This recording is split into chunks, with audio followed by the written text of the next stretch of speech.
اگر ہم کبھی کسی کی محنت کو جج کرنے لگے تو ہم سب سے زیادہ اس بات کو سوچیں گے کہ دن بھر مزدوری کرنے والا انسان سب سے زیادہ محنتی ہوتا ہے، نہ کہ وہ جو ایسی روم میں بیٹھ کر لوگوں سے کام کرواتا ہے۔ ایک مزدور کی محنت سب سے زیادہ ہوتی ہے۔ اگر ہم یہ سوچیں کہ سب سے زیادہ کامیاب کون ہوتا ہے تو تب ہم کمپنیوں کے مالکوں کو ہی کامیاب انسان بولیں گے۔ کیا کبھی یہ سوچا ہے کہ کمپنیوں کے مالکوں کو دن بھر کام سے ڈبل حاصل کیوں ہوتا ہے، جو کہ ایک مزدور کو دن بھر کے کام کے بعد بھی وصول نہیں ہوتا؟ میں آپ کو ایک چھوٹی سی کہانی سے سمجھانے کی کوشش کرتا ہوں۔ ایک دفعہ کی بات ہے کہ ایک مزدور دن بھر ایک پہاڑ سے پتھر توڑتا اور اسے لے جا کر بازار میں بیچتا۔ اس کی دن بھر کی محنت سے گھر بھی نہیں چل سکتا تھا۔ ایک دن اس کی نظر ایک سونار کی دکان پر پڑی۔ اس نے دیکھا کہ سونار کے پاس بہت چمکدار پتھر ہے جو قیمتی زیوروں پر لگائے ہوئے ہے، اور یہ وہی پتھر ہے جو وہ پہاڑوں سے توڑ کر لاتا تھا۔ سونار اس کو زیوروں پر لگا کر بہت زیادہ قیمت وصول کر رہا تھا۔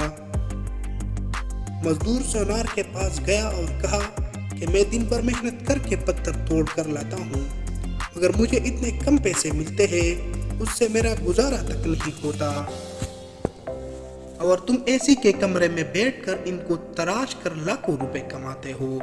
کیا میری محنت کا کوئی قیمت نہیں؟ سونار نے اسے بتایا کہ کسی چیز کی قیمت اس کو حاصل کرنے سے نہیں بلکہ اس کو خوبصورت بنانے سے وصول ہوتی ہے۔ جو پتھر تم لاتے ہو اس کی قیمت لوگوں کی نظروں میں کچھ بھی نہیں، بلکہ میں اس پتھر کو خوبصورت بناتا ہوں، لوگوں کی نظروں میں اس کی قیمت بڑھ جاتی ہے۔ انسان بھی ایسا ہی ہے، اس کی بھی کوئی قیمت نہیں۔ اگر دن رات گھوم پھر کر اپنا وقت ضائع کرتا ہے تو لوگوں کی نظروں میں اس کی کوئی قیمت نہیں۔ بہتر ہے کہ اپنی قیمت بڑھاؤ، اپنے آپ کو خوبصورت بناؤ۔ چیزوں کی مول اس کی ضرورت اور خوبصورتی سے ہے۔ محنت اور ضرورت تمہاری محرومیوں کو ختم کرنے کی سب سے بڑی دوائی ہے۔ اگر محنت کرتے ہو اور اس محنت کا استعمال نہیں جانتے تو تمہاری محنت بھی اس مزدور کی طرح ہے جو دن رات محنت کرتا ہے پر اپنی ضرورت پوری نہیں کر سکتا۔ بغیر سوچے سمجھے کوئی کام کامیابی نہیں دیتا۔ کام وہ کرو جس سے مکمل فائدہ اٹھانے کا ہنر رکھتے ہو۔ جو فائدہ نہیں اٹھا سکتے تو دنیا میں اس سے بیکار انسان اور کوئی نہیں۔ اگر کسی مقام کو حاصل کرنا ہے تو دو ہنر تمہیں آنے چاہیے، ایک سخت محنت اور دوسرا محنت کا فائدہ اٹھانا۔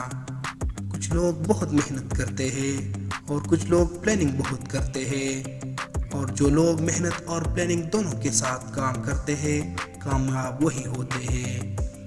منزل ملے یا نہ ملے یہ مقدر کی بات ہے، ہم کوشش بھی نہ کریں یہ تو غلط بات ہے۔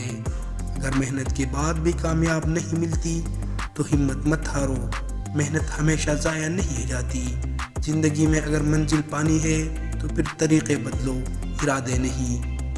اپنی محنت کے ساتھ پلاننگ ضرور شامل کرو اگر کامیاب ہونا ہے تو۔